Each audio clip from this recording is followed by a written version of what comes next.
Merhaba arkadaşlar. Bir yeni 3008 videosuyla daha karşınızdayım. Bu seferki değerlendirmem 3800 kilometreye yaklaştı yaklaşık olarak benim kullanmam. En objektif değerlendirmelerimi yapmaya çalışacağım. Bazı konuları tekrar etmiş olacağım ama %90'ı zaten bu videoyu ilk defa izliyor olacak. Bilmediği konularda olacak arkadaşlarım.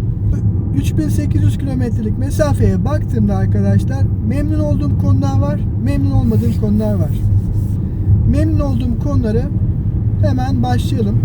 Öncelikle arkadaşlar arabanın tasarımından çok memnunum. Gerçekten hem iç hem de dış dizayn olarak baktığımızda arabayı çok yakışıklı yapmış Fransızlar. Zaten görür görmez alma isteğimin sebebi de bu. 2. Motor performansına baktığımızda 1.2 hibrit motor. Şimdi çoğunuzun aklında şu soru var. 1600 kilogram aracı 1.2 motor nasıl taşıyacak? Gayet de güzel taşıyor. Hatta bunu 5008'de de kullandılar bu motoru. 5008'de de taşıyor arkadaşlar. 1.2 motorda, hibrit motorda en ufak bir sıkıntı yok arkadaşlar. Bu konuda aklınızda şüphe olmasın. DCT şanzıman kullanıldı bunda. Çift kahraman ama ıslak şanzıman kullanıldı. Bu da şu demek oluyor arkadaşlar. Farklı bir şanzıman. Belçikalı bir firmanın yaptığı tasarımla Peugeot bu şanzımanı üretti ve bu hibrit motorla bu şanzıman en uyumlu ikili, en verimli ikili olarak üretime sokuldu. Sonuç olarak şanzıman geçişlerinden, vites geçişlerinden çok memnunum. Araçta çok büyük bir konfor var.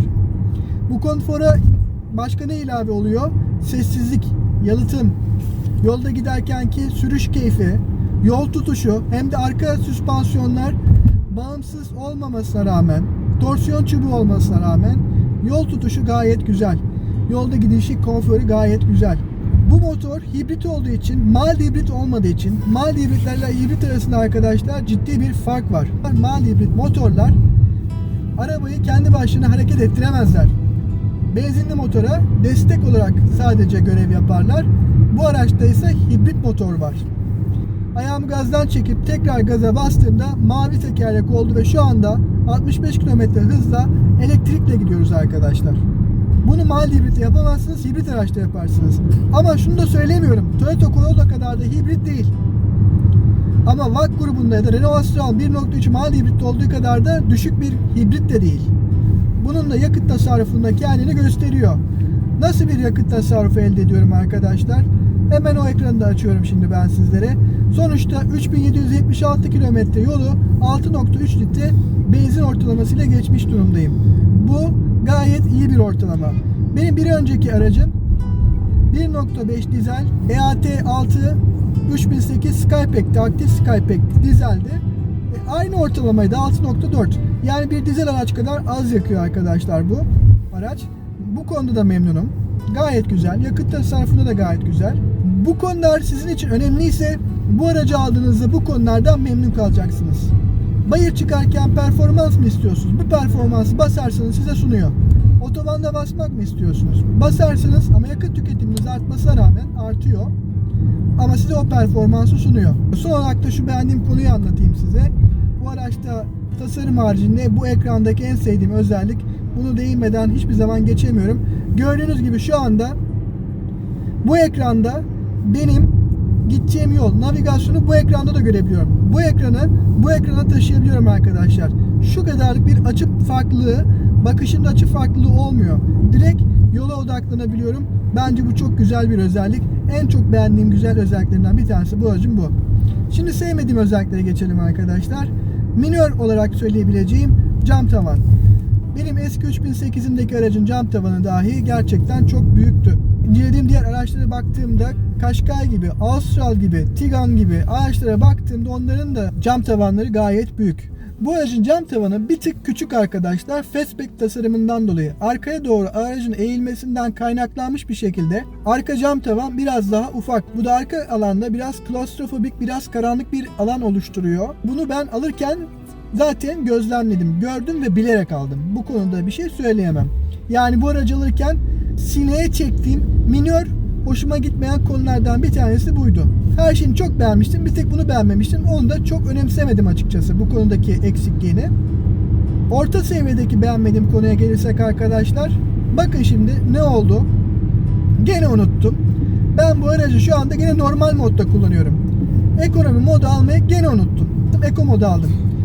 Bunu profil ayarında standart yapabilmeliyim. Yani bu ayarını bir kere yapmalıyım bunu. Ben her bindiğimde bu ayarla uğraşmamalıyım. Aynı şey trafik uyarı işaretçileri içerisinde de geçerli. Bir defa kapatıyorum. Arabayı tekrar başlattığımda tekrar aktif hale geliyor. Bu bir sürüş modu da aynı şekilde tekrar normal moda geçiyor. Ben bir türlü ekonomi modda adam gibi şu aracı kullanıp gözlemleyemedim. Bunların ayarı bir defa yapılmalı.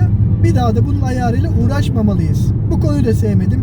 Ama esas sevmediğim bu araçtaki eleştirdiğim konu donanım. Çok ciddi donanım eksikleri var arkadaşlar. Yani araçta yarı otonom sürüş yok. Yani adaptif kruz kontrolle şerit takip sistemi yok. Elektrikli bagaj yok. Arka kol dayama yok. Kör nokta uyarı sistemi yok. 360 derece sensör ya da kamera yok. Daha da önemlisi ön park sensörü yok. Bir tek arka park sensörü ve arka kamerası var. Başka hiçbir özelliği yok bu konuda.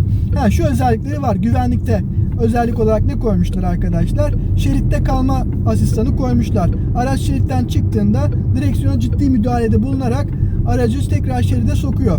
Var. Araç çarpma durumuna geldiğinde, yaya çıktığında, bisiklet çıktığında ya da çarpma durumuna geldiğinde otomatik frenleme ve dörtlü çakarları yakma var. Sürücü dikkat eksikliğini fark etme var. Ama diğer donanım özellikleri maalesef yok. Hele ki aracı bu kadar büyütmüşken, 11 santim uzatıp 6 santim daha da genişletmişken bir önceki nesle göre ön park sensörünün konulmaması çok ama çok şaşırtıcı diyelim. Ve ben ön park sensörünü sormayı akıl bile etmedim. Aklıma bile gelmedi bu var mı yok mu diye sormak.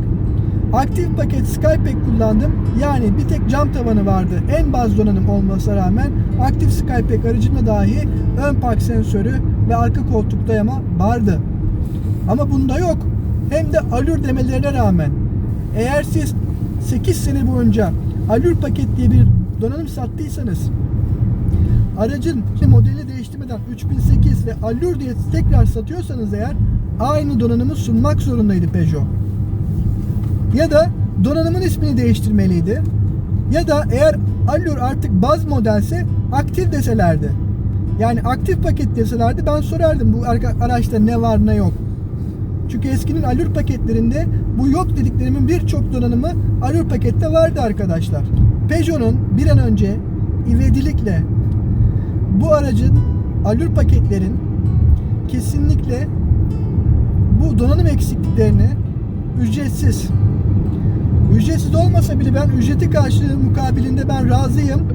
Ücreti karşılığında bu donanım eksiklerini bir an önce gidermesi gerekiyor arkadaşlar. Bu konuda siz ne düşünüyorsunuz? Sonuç olarak arkadaşlar sevdiklerimi ve sevmediğim yönlerimi anlattım. Soru şu: bunları şu anda alır mıydım bu aracı tekrar almaya kalksam? Evet, gene alırdım. Gayet objektifim arkadaşlar, gördüğünüz gibi. Olumlu yönlerinde, olumsuz yönlerinde ayna gibi size tuttum. Artık almak istediğinizde lütfen bu bilgilere göre karar verin. Donanım benim için o kadar çok önemli değil ama gene de bakmak istediğimiz bir takım özellikler, görmek istediğimiz bir takım özellikler araçlarda mutlaka olmalı. Evet arkadaşlar, beni dinlediğiniz için teşekkür ederim. Tekrar diğer videolarımda görüşmek üzere. Kanalıma abone olun. Like atmayı ama özellikle yorum yapmayı lütfen unutmayın. Her yaptığınız yoruma en kısa sürede cevap vermeye çalışıyorum. Hepinize tekrar görüşmek üzere. Sağlıcakla kalın, sağlıkla kalın, hoşça kalın.